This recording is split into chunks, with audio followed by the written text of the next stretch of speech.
Bismillahirrahmanirrahim. Assalamualaikum warahmatullahi wabarakatuh.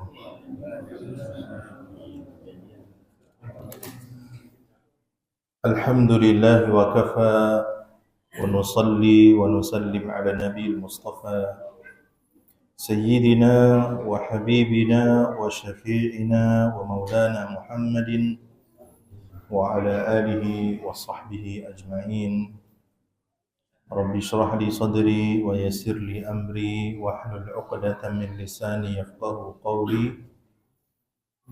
Qala Allah subhanahu wa ta'ala fi kitabihil karim, ya ayyuhalladzina amanu ittaqullaha haqqa tuqatih wa la tamutunna illa wa antum muslimun. Amma ba'du, kaum muslimin wal muslimat, hadirin wal hadirat, bapak-bapak, ibu-ibu, yang semoga senantiasa dirahmati oleh Allah Subhanahu wa taala. Mudah-mudahan Allah memberikan kesehatan kepada kita, umur panjang, Allah berikan keberkahan pada harta, ilmu yang kita pelajari, dan semoga Allah memberikan ridhonya kepada kita dan kita diwafatkan dalam keadaan husnul khatimah. Amin ya rabbal alamin. Sehat-sehat semua Pak ya. Alhamdulillah. Insyaallah. Ya, malam hari ini insyaallah akan kita bahas kitab fikih ya, secara ringkas, padat ya. Masih terkait fikih pernikahan. Ternyata bahas fikih pernikahan nggak kelar-kelar Pak ya. Nikahnya mau gampang.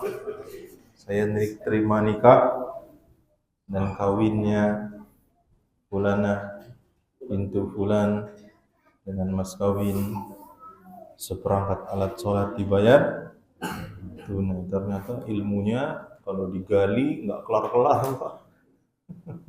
Ini aja diambil secara ya diambil-ambil lah, nggak semuanya dikaji ya. Ini kitabnya udah kitab putih, zaman dulu kitabnya kitab kuning. Kuning itu kertasnya Pak, tapi isinya sama gundul, nggak ada rambutnya.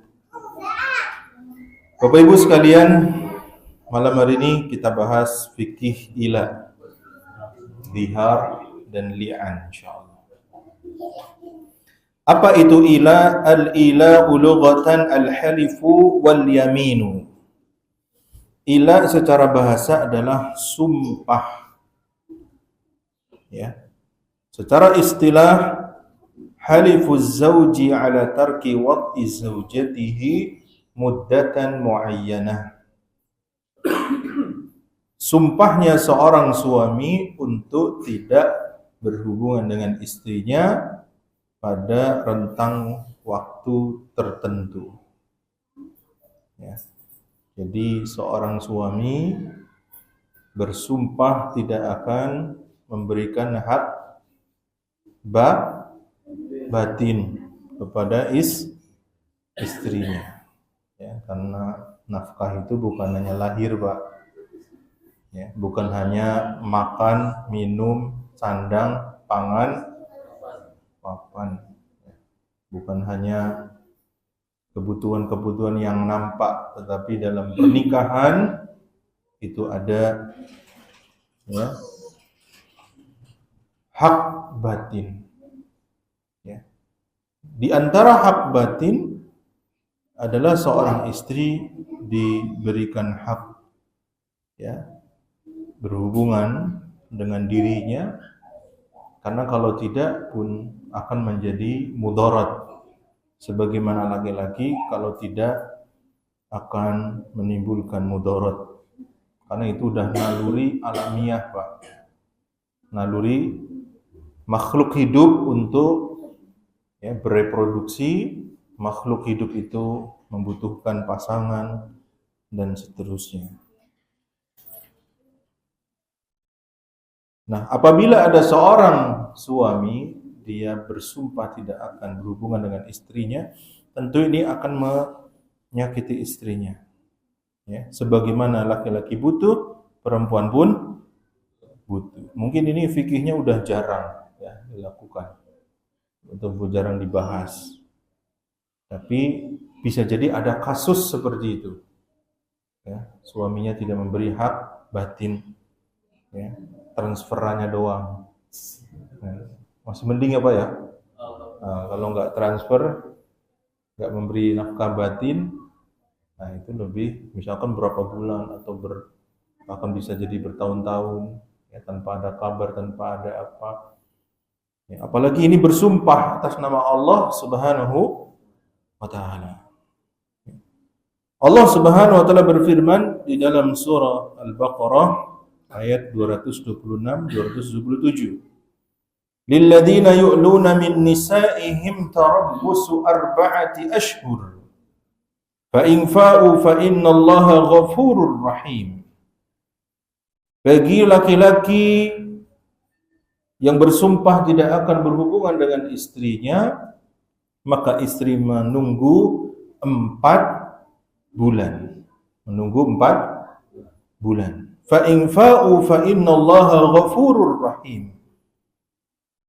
Kalau suami itu kemudian kembali menarik ucapannya, sesungguhnya Allah Maha Pengampun lagi Maha Penyayang. Wa in 'azamut talaqa fa innallaha samii'un 'alim. Kalau mereka suami berkeinginan untuk bercerai, sesungguhnya Allah Maha mendengar, Maha mengetahui. Ya. Nah, jadi di antara hak istri dari suami adalah agar dia diberikan nafkah batin.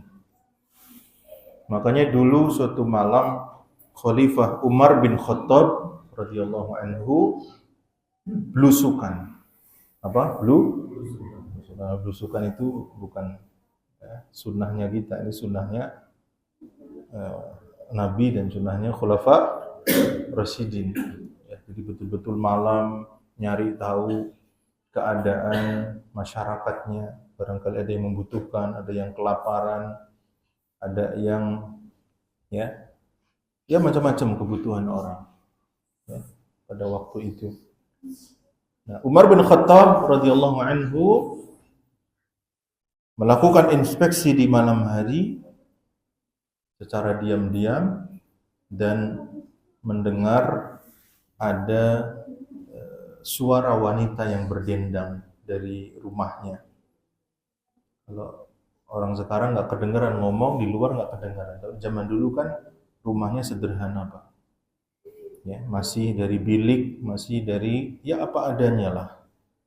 Sehingga suara dari dalam rumah terdengar sampai luar. Terdengarlah seorang wanita berdendang, bersyair. Ya. Intinya begini, jika bukan karena takut kepada Allah, niscaya ranjang-ranjang ini akan bergoyang. Ya. Paham nggak Pak maksud Pak? Nah, Umar bin Khattab tahu maksudnya apa. Kalau yang mendendangkan laki-laki nggak terlalu masalah, Pak. Tapi kalau yang mendendangkan perempuan, ini menunjukkan kegalauan. Akhirnya di pagi hari Khalifah Umar bin Khattab mengumpulkan perempuan-perempuan, ya, berbincang dengan mereka, apa keluhannya masyarakat. Ini pentingnya pemimpin mendengar keluhan rakyatnya. Rasulullah dulu itu seperti itu, ba'da salat, ada yang tanya begini, ada yang begini perlu diselesaikan. Seperti itu. Jadi betul-betul hadir dalam kehidupan ya bermasyarakat.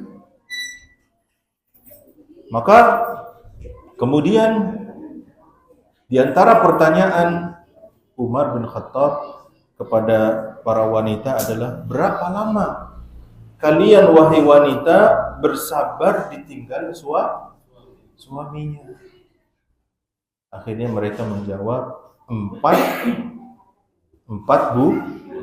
bulan. Ya. Karena ternyata suami-suami dari istri-istri itu tadi banyak yang pergi menjadi pasukan, jadi tentara, menjaga perbatasan, menjaga, ditinggal pasukan, Pak. Ya, jadi kadang-kadang kalau ditinggal pasukan, operasi bisa berbulan-bulan, bahkan bisa bertahun-tahun, ada misi perdamaian atau misi apa. Ya. Belum perjalanannya lama zaman dahulu. Sehingga para istri itu ditinggal di rumah. Ya, mereka galau tidak mendapatkan haknya sebagaimana apabila ada suaminya. Maka dari situlah Umar bin Khattab memberikan keputusan setiap 4 bulan pasukan itu diganti, di rolling, ya, diganti shift. Ya. 4 bulan tarik, yang ini berangkat, ini ganti-gantian 4 bulan. Ya. Dan itu menjadi ketetapan ulama apabila seorang suami meninggalkan istrinya tanpa kabar, tanpa apa-apa, 4 bulan berturut-turut, ya, maka keputusannya di tangan wanita. Ya. Tentu dicari tahu dulu, ya, karena khawatir suaminya apa?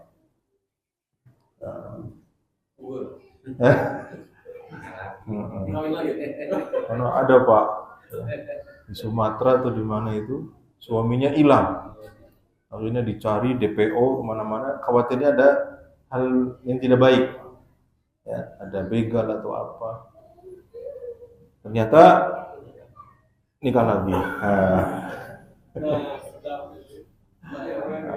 Atau ada laki-laki hilang di Cadas Pangeran, dulu kan ramai itu ya, Pak, ya, hilang, ya. Motornya ada di situ, ketemunya di Kuningan, ya, dari mana?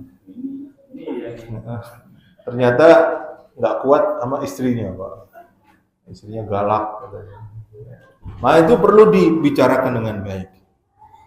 Ya. Tentu kalau suaminya bekerja mencari nafkah luar negeri atau berjauhan LDR, nah itu perlu berkomunikasi intens dengan baik. Sebagaimana laki-laki butuh, istri pun butuh. Pak, dulu, Pak, kisahnya Nabi Yusuf alaihissalam. Nabi Yusuf alaihissalam, ya. Di mana Nabi Yusuf sang pemuda yang gagah, yang tampan, ya, yang muda, digoda oleh seorang permaisuri yang cantik jelita. Ya, dipaksa, pintu rumah udah ditutup semuanya. Ya, kira-kira kalau kita jadi Nabi Yusuf gimana? Nabi Yusuf tuh muda, coba. Ya kalau udah sepuh beda lagi, Pak. Muda, lagi kenceng-kencengnya, lagi, ya, tenaganya banyak. Makanya anak muda itu harus dikasih kesibukan. Ya, kita punya anak muda, ya, suka futsal, suka apa, biarin, Pak. Ya. Karena kalau anak-anak itu nggak punya kesibukan, nggak dekat dengan masjid, akhirnya bawa celurit, Pak. Kan begitu. Anak-anak SMP, SMA itu naik motor, karena nggak ada kesibukan, Pak. Ya, gabutnya gabut yang bahaya, ya, maka harus disibukkan. Nah, Nabi Yusuf muda, dipaksa, pintunya udah ditutup, udah gitu yang goda bukan perempuan sembarangan, Pak. Ya paling nggak glowing lah, ya, paling nggak perawatan, ya, Pak, ya. Tapi mampu, Pak. Bahkan dia lari, ya, dari wanita ini, ditarik dari belakang sampai bajunya apa? Oh. Begitu lari di depan pintu, suaminya masuk. Ya, kira-kira gimana, Pak? Ini liciknya, ada ibu-ibu ya? Ada satu. Ini hati-hati, Pak. Tipu daya wanita itu bahaya. Ini hati-hati. Karena ucapan wanita itu kadang-kadang memframing, ya, menyudutkan kepada salah satu. Kita laki-laki harus objektif. Apa kata wanita itu? Qalat ma jazaa'u man arada bi ahlika su'an illa ayusjana aw 'adzabun alim. Dia berkata, wahai suamiku, apa gerangan pendapatmu dengan seorang yang ingin melakukan keburukan kepada keluargamu, kecuali dia harus dimasukkan ke penjara atau disiksa dengan siksa yang pedih. Tuh Pak. Jadi langsung nuduh siapa Nabi? Iya nih pelakunya. Kalau suaminya enggak bijaksana, terbawa emosi, langsung menghukumi sepihak. Ya. Makanya harus didengarkan dari banyak sisi, apalagi perempuan. Karena Allah sudah berfirman, "Awamay yunashsha'u fil hilyati wa huwa fil khisami ghairu mubin." Apakah kamu heran dengan seorang yang dia hidup di antara perhiasan dan ketika ada perselisihan ghairu mubin, tidak jelas. Yang ngomong siapa, Pak? Yang ngomong siapa ini? Allah Subhanahu wa taala. Jadi wanita itu kadang-kadang kalau berselisih itu enggak jelas. Kalau laki-laki jelas banget.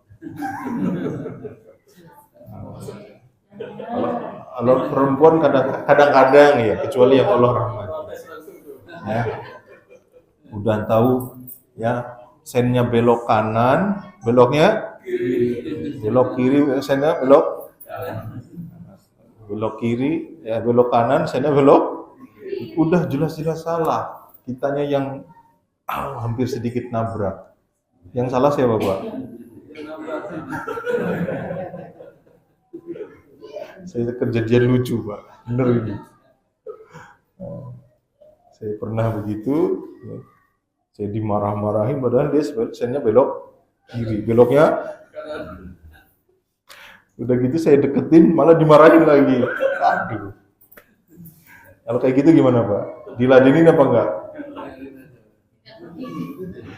Ditinggal pergi dongkol. Dilawan perempuan. Gimana Pak? Aduh. Angel itu Pak ya. Ghairu mubin. Jadi perempuan kadang-kadang seperti itu, enggak Ini yang menciptakan wanita. Makanya laki-laki harus sabar menghadapi kaum wanita. Wanita ini istrinya sang raja langsung menuduh Nabi Yusuf alaihissalam. Tetapi sang suami bijaksana. Dia tidak langsung menghukumi, cari buktinya. Kalau tidak ada bukti, cari saksinya. Tidak ada tanda-tandanya. Maka ada seorang dari orang kerajaan bilang, "In kana qamisuhu qudda min qubulin fa sadaqat wa huwa minal kadhibin." Kalau bajunya Nabi Yusuf itu koyak dari depan, maka wanita itu benar. Nabi Yusuf itu yang berdusta. Kenapa kalau bajunya depan rusak, bolong, Nabi Yusuf yang bohong, Pak? Kenapa, Pak? Karena kalau nyobek enakan kalau Nabi Yusuf disobek di depan berarti dia pelakunya. Karena kalau nyobek bagian belakang wa in kana qamisuhu qudda min dubur. Tapi kalau sobek dari belakang ya fakadzabat wa huwa minas shadiqin. Maka wanita itu yang bohong, dia yang jujur. Falamma ra'a qamisuhu qudda min dubur. Tatkala raja melihat ternyata koyaknya dari bagian belakang. Qala innahu min kaidikun. Sang raja berkata, ini adalah tipu daya kalian. Inna kaidakunna azim. Sungguh tipu daya kalian itu besar. Tipu daya wanita besar. Ingat-ingat tipu daya wanita besar. Ya. Makanya Nabi SAW menyampaikan, aku tidak melihat ada seorang yang lemah akal dan agamanya. Lemah akal karena lebih dominan perasaan. Perempuan itu dominannya perasaan. Ya, moodnya gampang berubah. dan kurang agamanya. Kenapa? Karena ketika haid nggak sholat, betul tidak? Kalau laki-laki nggak sholatnya kapan? Males. Nah, itu beda lagi. Nah, kalau mati, bener nggak? Selama masih hidup, mau tiduran mau apa, isyarat, sholat dengan isyarat. Ya. Selama dia belum disolati, wajib sholat. Kan laki-laki seperti itu. Jadi perempuan enggak, dia haid dia tidak sholat. Aku tidak melihat ada orang yang lemah akal dan agamanya, ya, yang bisa menghilangkan akal laki-laki yang komitmen, yang hazim melebihi kalian wahai wanita. Ya. Jadi perempuan itu bisa mengacaukan logika laki-laki. Makanya kalau bermain dengan wanita pasti kalah. Makanya ada anekdot, kalau Anda bintang 1 maka istri bintang 2. Kalau Anda bintang 3 istri bintang kalau Anda bintang 4 istri bintang.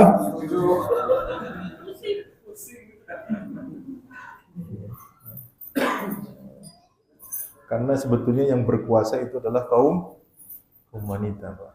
Enggak ya, laki-laki berkuasa, tapi karena ngalahan, Masya Allah ya. Nah, ya. Jadi wanita bisa terfitnah dengan laki-laki, maka harus diberikan hak batin. Ya.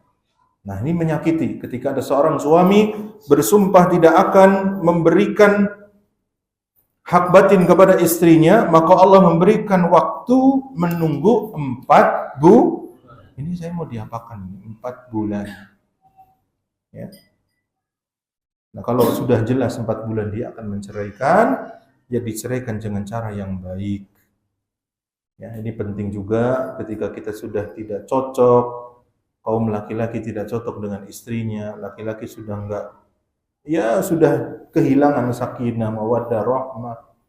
Rumah sudah seperti api yang menyala-nyala, maka jangan diperlakukan tidak baik.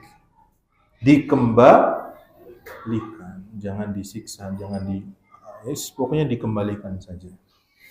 Ya, jangan terkatung-katung.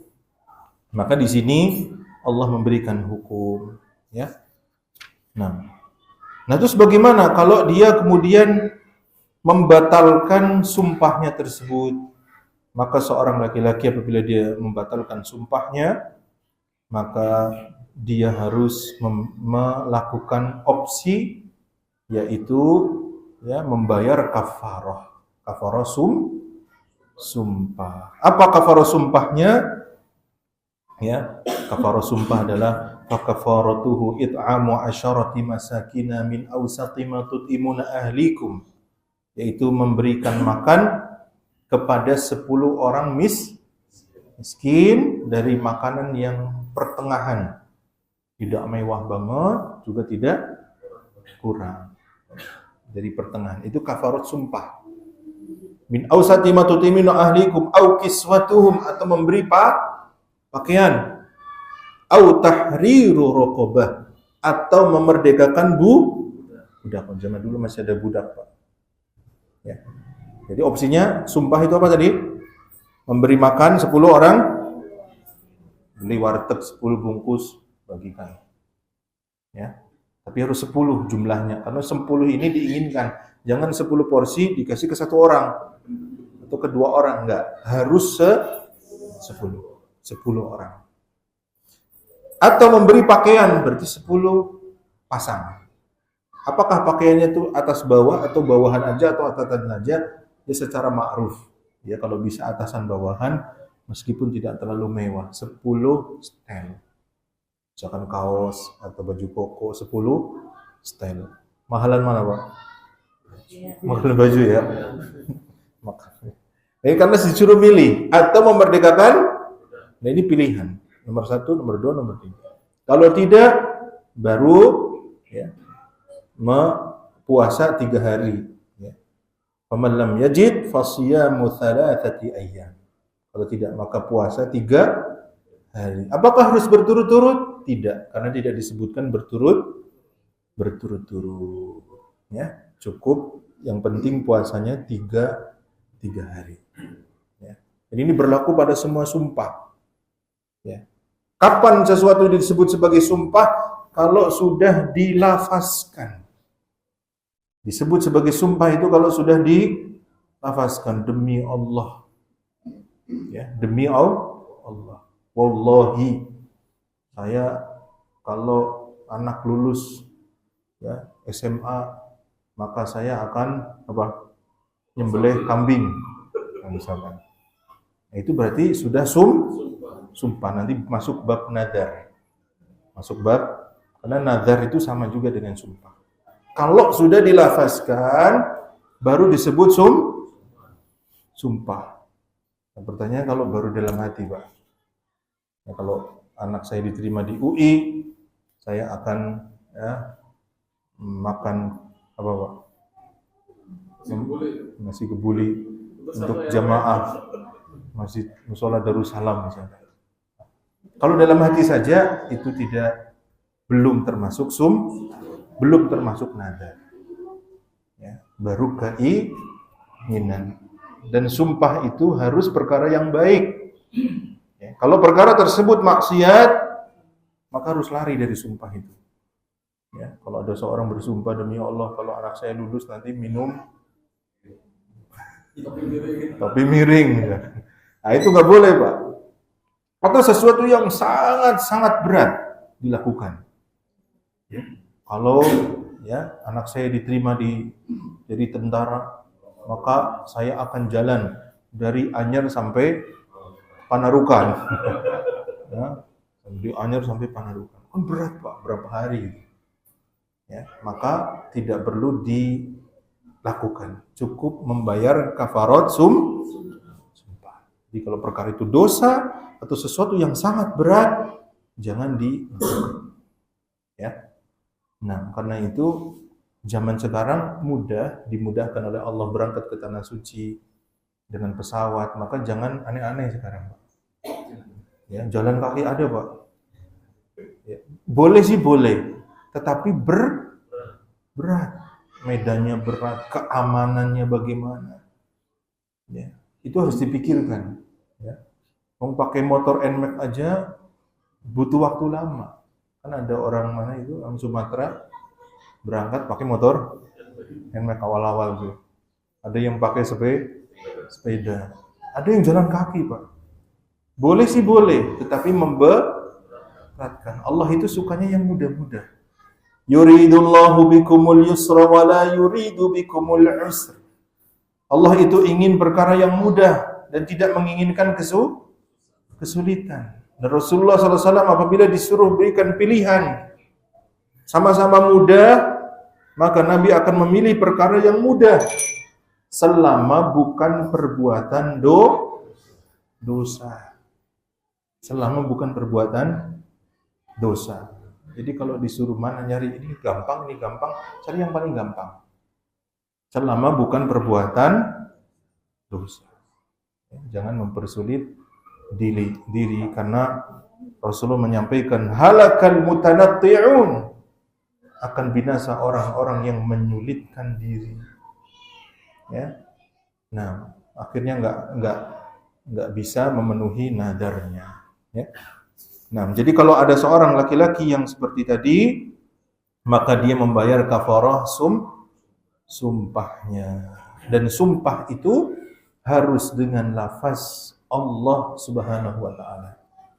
Demi Allah, wallahi tallahi billahi, ya, atau birrahmani, demi Ar-Rahman, itu boleh. Tapi kalau dengan menyebut nama selain Allah, hukumnya terlarang. Bersumpah dengan nama Rasulullah, demi Allah, demi Rasulullah. Demi Rasulullah enggak boleh, Pak. Karena sumpah itu hanya untuk Allah. Kata Nabi SAW, ya, man halafa billahi falyahlif billah. Siapa yang ingin bersumpah, maka bersumpahlah dengan nama Allah. Ya. Maka bersumpahlah dengan nama Allah.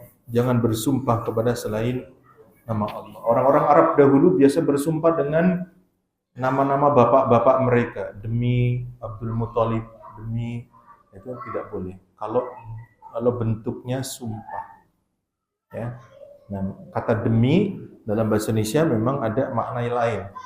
saya datang ke sini demi kamu. Itu sumpah tuh bukan?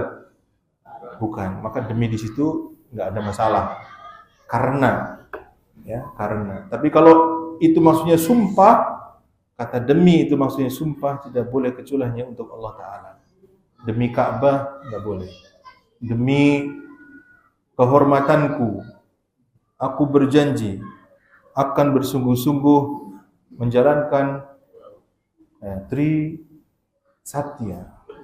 Ingat nggak Pak? Nah, itu nggak boleh Pak. Karena itu sumpah. Ya. Nah, Allahu a'lam bishawab. Ada pertanyaan? Silakan dari jamaah. Sambil diminum. Tentang ilah ini.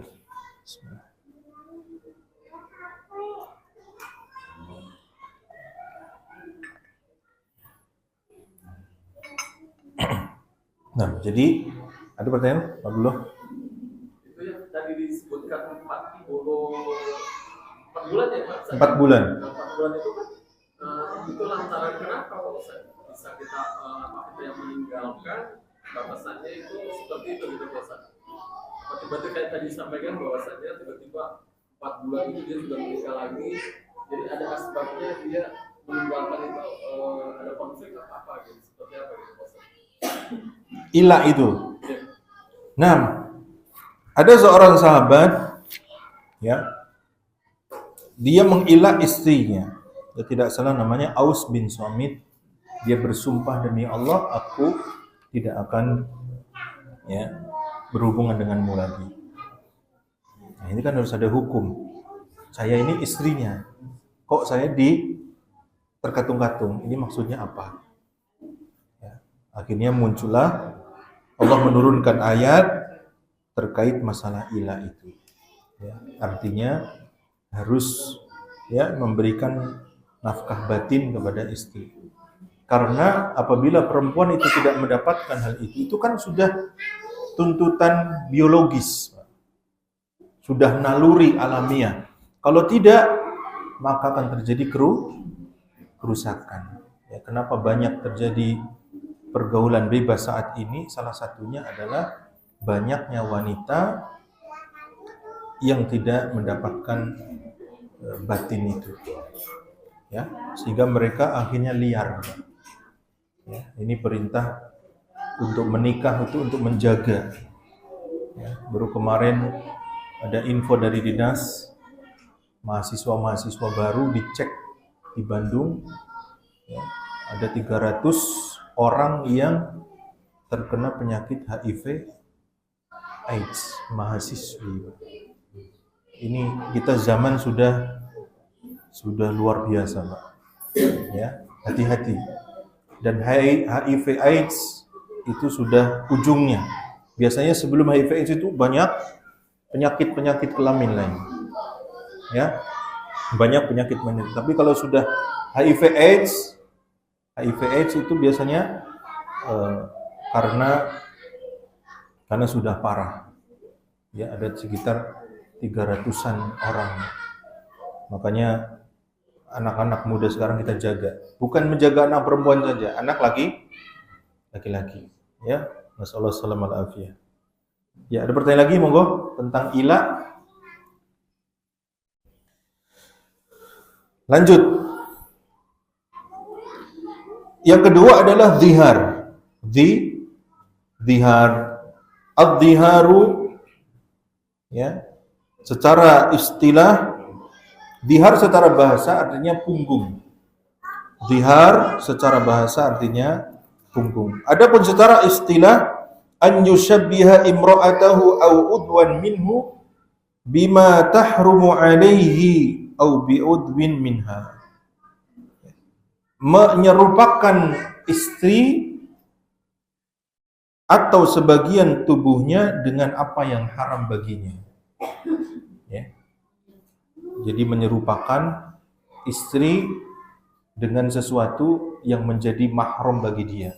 Dalam kasus dihar, ada seorang sahabat yang mendihar istrinya. Dia berkata, kamu seperti punggung ibuku. Ya. Kamu seperti punggung ibuku. Anak-anak dikondisikan aja nggak apa-apa. Kamu seperti punggung ibuku. Nah, ini adalah lafaz yang hampir mirip dengan ila, tapi tidak sumpah.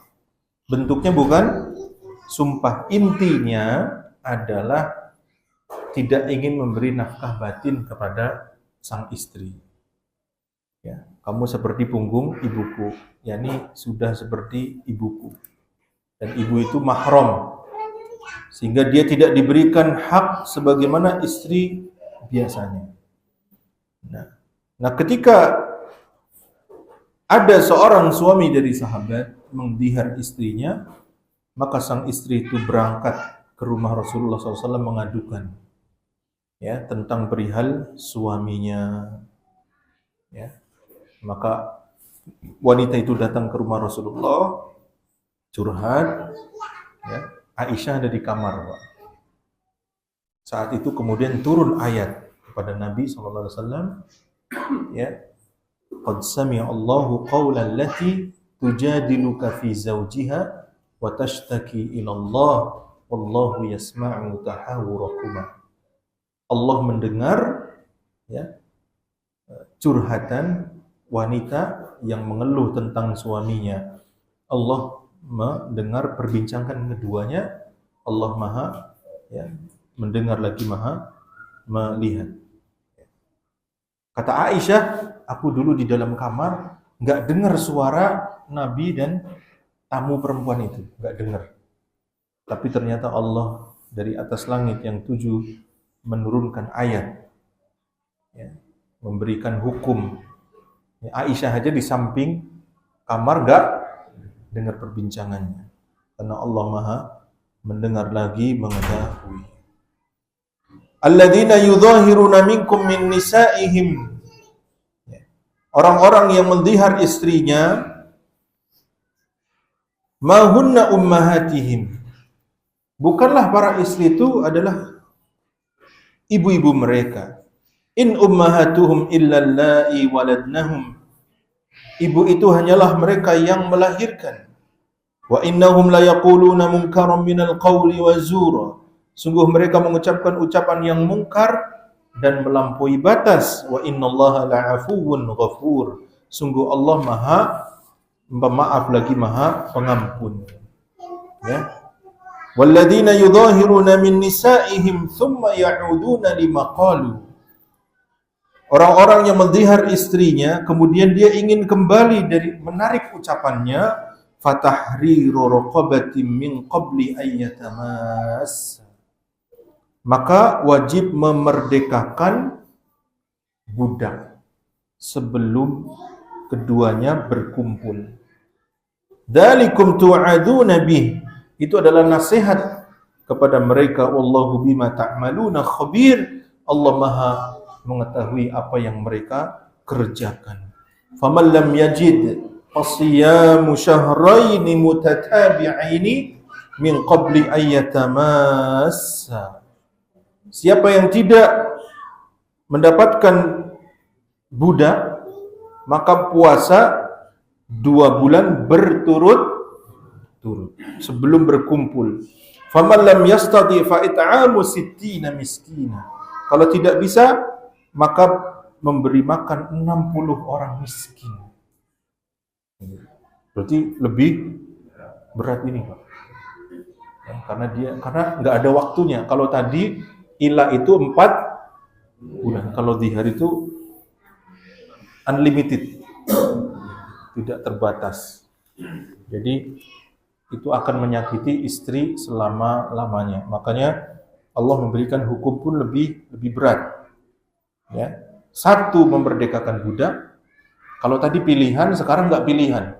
Memerdekakan budak dulu. Kalau tidak dapat, baru puasa 2 bulan berturut-turut. Kapok lo ya. Berturut-turut, Pak. Kalau tidak, maka memberi makan 60 orang miskin. Nah ini, jadi orang Arab dulu kadang-kadang seperti itu. Dia ingin mendolimi istrinya, dia tidak bisa nikah dengan laki-laki lain, tidak diceraikan, tapi terkatung. Ya. Ya, maka ini yang tidak tidak diperbolehkan, ya, karena istri pun harus jelas statusnya. Harus jelas statusnya. Ini terkait masalah al-dhihar. Nah, bagaimana kalau dia mengatakan kamu seperti saudariku? Kalau tadi kan seperti ibuku. Hukumnya sama. Intinya diserupakan dengan mereka-mereka yang mahram, ya. Nah, alhamdulillahnya dhihar ini nggak ada kecuali di sono. Kalau di kita ada nggak terpikir dhihar? Kalau bukan karena hukum Islam, kita nggak tahu, Pak. Di masyarakat kita nggak ada kebiasaan dhihar seperti itu. Ya, kamu seperti punggung ibuku. Ada nggak adat kita seperti itu? Nggak ada. Alhamdulillahnya nggak ada. Jadi hukum ini sebetulnya tidak terlalu dipraktekkan di masyarakat kita. Ya. Tapi seandainya ada seorang istri yang ditinggal suaminya, tidak ada kabar, tidak ada apa-apa, itu berapa lama dia boleh menunggu? Maka tunggulah 4 bulan. Ya. 4 bulan. Ya, seperti itu. Kalau tidak ada kabar sama sekali. Tapi kalau wanita itu bersabar mencari tahu, barangkali ya ada apa itu lebih baik. Nah, tentu dibahas oleh para ulama, ada yang sekian tahun harus bersabar. Nah, tapi 4 bulan itu adalah batas minimal wanita harus bersabar akan kejelasan di dirinya. Nah, wallahu a'lam bishawab. Ada pertanyaan, silakan. Pak Usul ada? Monggo Pak, silakan Pak. Tadi dijelaskan Ya. apabila istri tinggal harus dilakukan selama 4 bulan. Nah, Kemudian kalau setelah 4 bulan itu apa istri bisa menceraikan, mengajukan cerai sendiri? Apalagi seorang suami itu meninggalkannya selamanya. Tapi suami tersebut masih ada kadang-kadang masih ada hubungan dengan tapi lama-lama sekarang iya. anaknya pun udah nggak mau di Sama bapaknya. itu apa kita seorang istri Mengajukan khulu. Nah. Iya. Ada suami yang meninggalkan istrinya tanpa kabar, tanpa apa, tapi ternyata suaminya masih ada komunikasi dengan anak.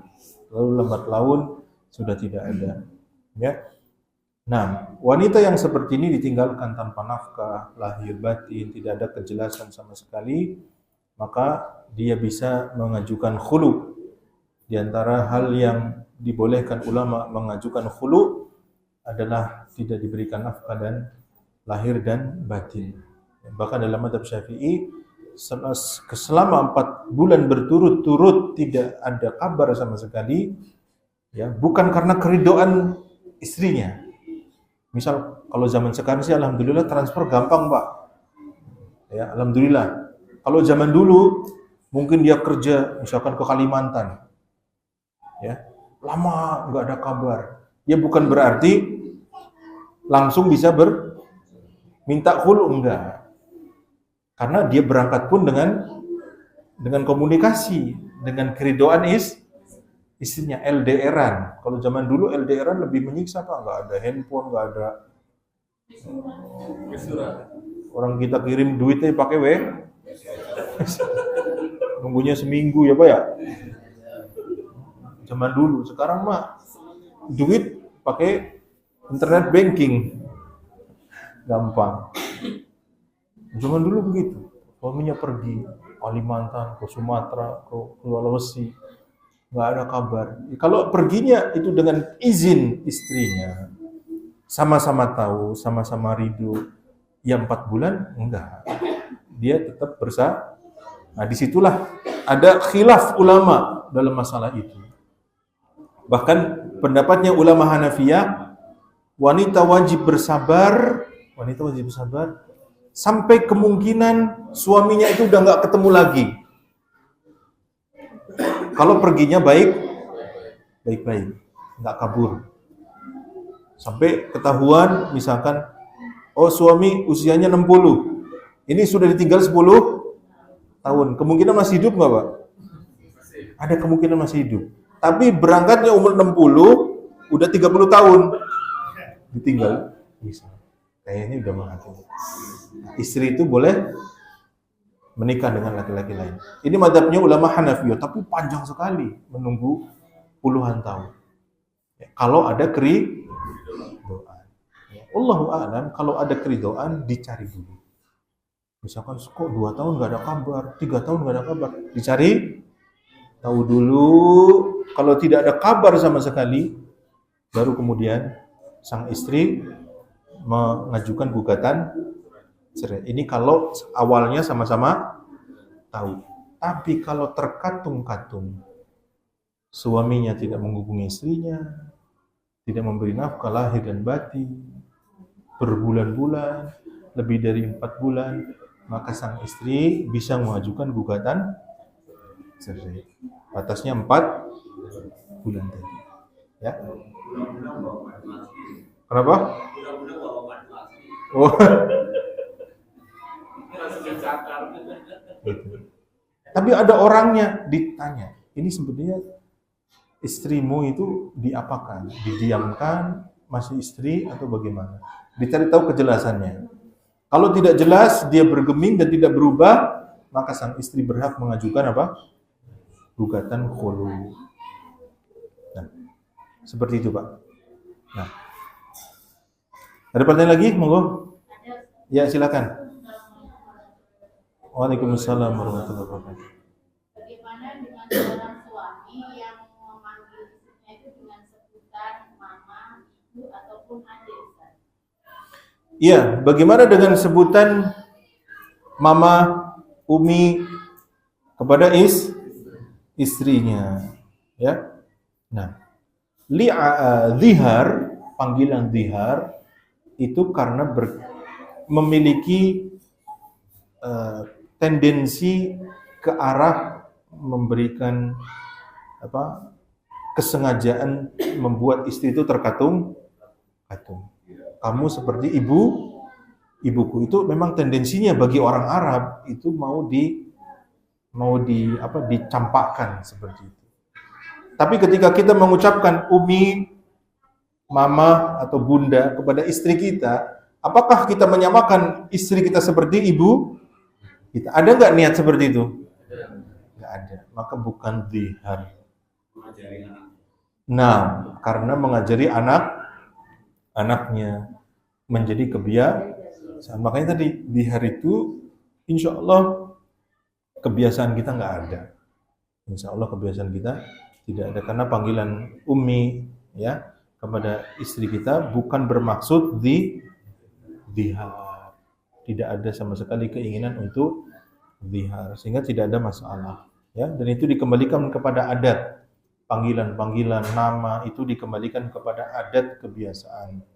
Selama maknanya baik, no problem. Ya, kita punya nama misalkan ya Pak Ijo misalkan. Mohon maaf kalau ada namanya Pak Ijo ya.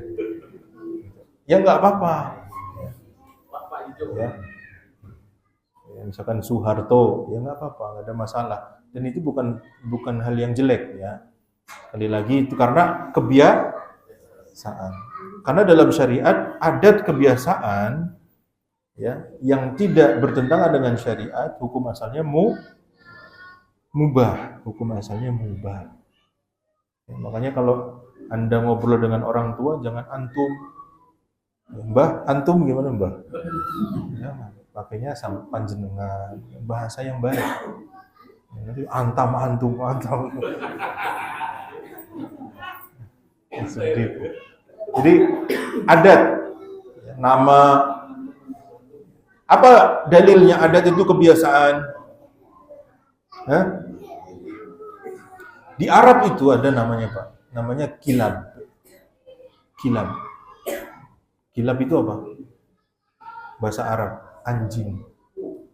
Jadi di Arab itu ada orang namanya anjing. Di kita gimana, Pak? Kalau dibilang jin, marah ya. Nama orang anjing, Pak. Kilab, Murrah, pahit. Abbas itu artinya apa? Cemberut, garang mukanya. Itu Abbas. Ya. Nah, kenapa ada nama Kilab, Murrah, Abbas? Ada filosofi di balik itu. Kilab itu anjing karena anjing itu kalau sudah setia sama tuannya, wah luar biasa, Pak. Bener nggak? Anjing loh, Pak.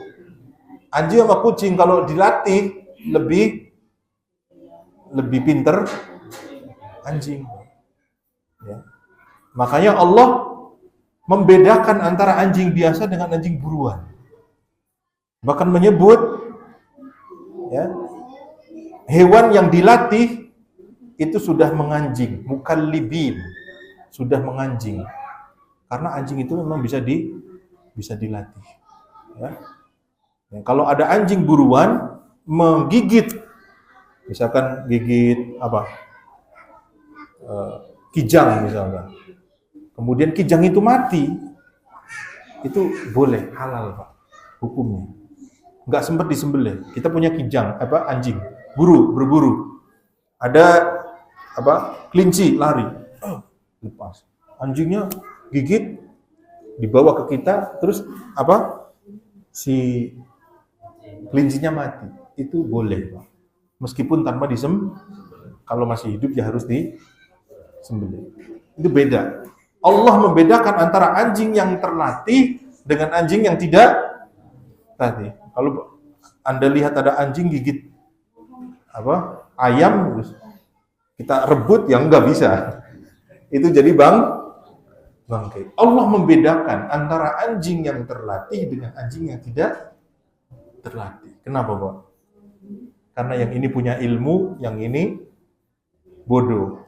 Anjing saja kalau belajar hukumnya beda, apalagi manusia. Masya Allah. Nah itu. Kok jadi anjing ya? Jadi ngomongnya. Jadi nama itu dikembalikan kepada kebiasaan. Kilab. Ada orang Arab namanya kilab. Dan itu bagi mereka nggak buruk. Bagi mereka nggak buruk. Bagi kita jelek. Atau mungkin mereka pun memahami nama kita susah. Ya, Susilo misalnya. Orang Arab ngomongnya aja susah. Artinya apa? Ya, selama maknanya baik nggak boleh. Tapi kalau nama-nama yang buruk, panggilan-panggilan yang buruk, kita jangan. Ya. Misalkan ada orang namanya bagus, Abdurrahman, ya, namanya ya Abdul Khaliq karena dia dipanggilnya Bagong misalnya. Jangan, Pak. Atau Bagong artinya apa? Babi. Jangan. Allah menyebut bi'salismul fusuqu ba'dal iman. Seburuk-buruk nama adalah nama yang disematkan, nama buruk yang disematkan pada orang beriman. Orangnya rajin sholat, bagus, panggilnya Bagong. Itu nggak boleh. Atau penyok, jangan, Pak. Kalau ada orang gepeng, panggilnya yang baik. Tapi orangnya nggak tersinggung, Ustaz. Jangan Udah adzan belum? Udah adzan. Nanti sedikit kita singgung masalah li'an. Allahu a'lam bishawab.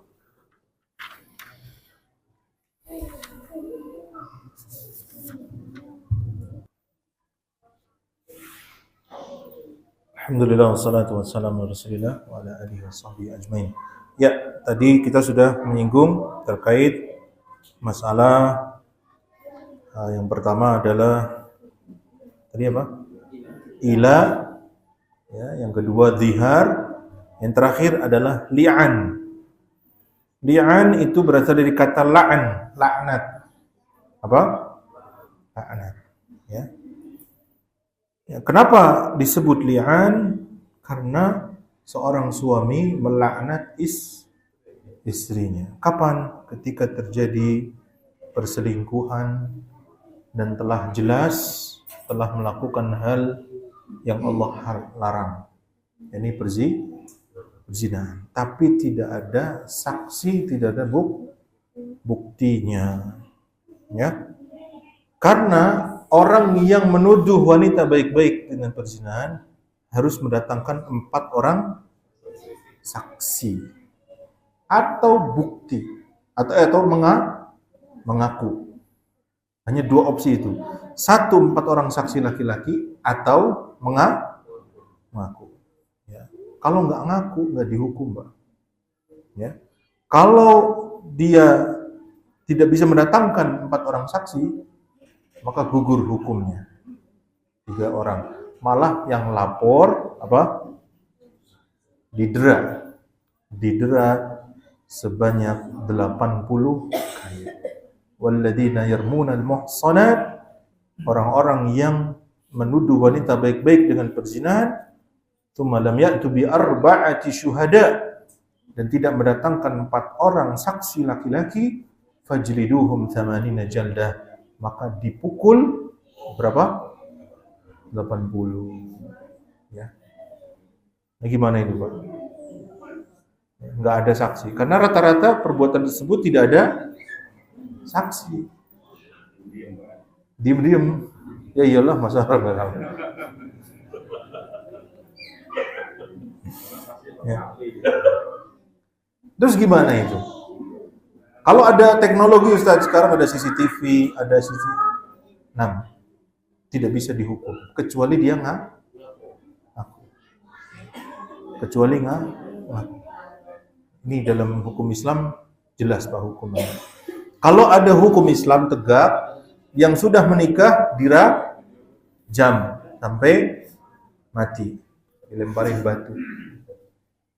Tapi kalau dia belum menikah, maka didera 100 kali, diasingkan 1 tahun. Ya, tentu apakah masih relevan saat ini diasingkan 1 tahun apa enggak? Ya, itu dibahas oleh para fuqaha. Intinya didera 100 kali. Nah, yang jadi masalah seorang suami memergoki istrinya, ya, dan dia tidak mendatangkan saksi, nggak punya saksi. Ya. Memang, tapi kita pun tidak boleh bermudah-mudahan menuduh, ya, kecuali betul-betul melihat seperti ember masuk ke dalam sumur, paham? Bukan hanya suara, bukan hanya berdua, enggak, kita meskipun kemungkinan terjadi, tapi tidak boleh dalam masalah seperti itu.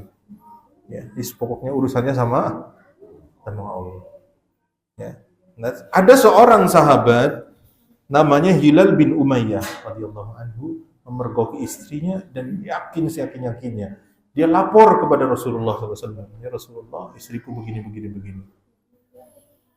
Maka Rasulullah berkata kepada Hilal, bukti atau engkau dipukul. Ya Rasulullah, Allah akan memberikan hukum kepadaku. Ya. Rasulullah sesuai dengan hukum yang berlaku. Karena ini belum ada hukumnya nih, nggak ada saksi. Kemudian Allah Azza wa Jalla menurunkan ayat ini dalam surah An-Nur ayat 6 sampai ayat ke-9. Ya. Walladzina yarmuna azwajahum wa lam yakum lahum syuhada illa anfusuhum fa syahadatu ahadihim arba'u syahadatin billah innahu laminas shadiqin ila akhir ayat. Kesimpulannya, akhirnya Allah memberikan putusan hukum, ya, kepada Hilal ini. Istrinya dibawa setelah sholat asar, istrinya dibawa, suaminya dibawa. Ya, suaminya bersumpah sebanyak 4 kali. Ya. Dia bersumpah, demi Allah saya jujur, demi Allah saya jujur, demi Allah saya jujur, demi Allah saya jujur, istriku berzina. Yang kelima, kalau saya bohong maka laknat Allah menimpaku. Diucapkan oleh Hilal. Istrinya pun disuruh mengucapkan, demi Allah saya tidak berzina, demi Allah saya tidak berzina, demi Allah saya tidak berzina, demi Allah saya tidak berzina. Yang kelima, kalau aku berzina maka laknat Allah menimpaku. Itu namanya li'an. Dan terjadi seperti itu, kemudian dipisahkan, keduanya diceraikan selama-lamanya, tidak boleh balik lagi. Ini namanya li'an. Kasus ya, apabila tidak ada saksi, tidak ada bukti, tapi yakinnya khusus bagi suami kepada istri. Khusus suami pada istri. Tapi kalau istri kepada suami bisa nggak? Tidak. Istri hanya melaporkan kepada majelis hakim untuk mengajukan gugatan cerai. Jadi li'an ini hanya berlaku suami kepada istrinya, laki-laki kepada wanita, bukan wanita kepada suaminya. Kenapa, Pak? Bisa jadi istrinya pergokin laki-laki, istri suaminya dengan perempuan lain. Lalu dia lapor, gitu kan, ingin melakukan li'an, ternyata itu istri kedua. Bisa jadi istri bisa jadi istri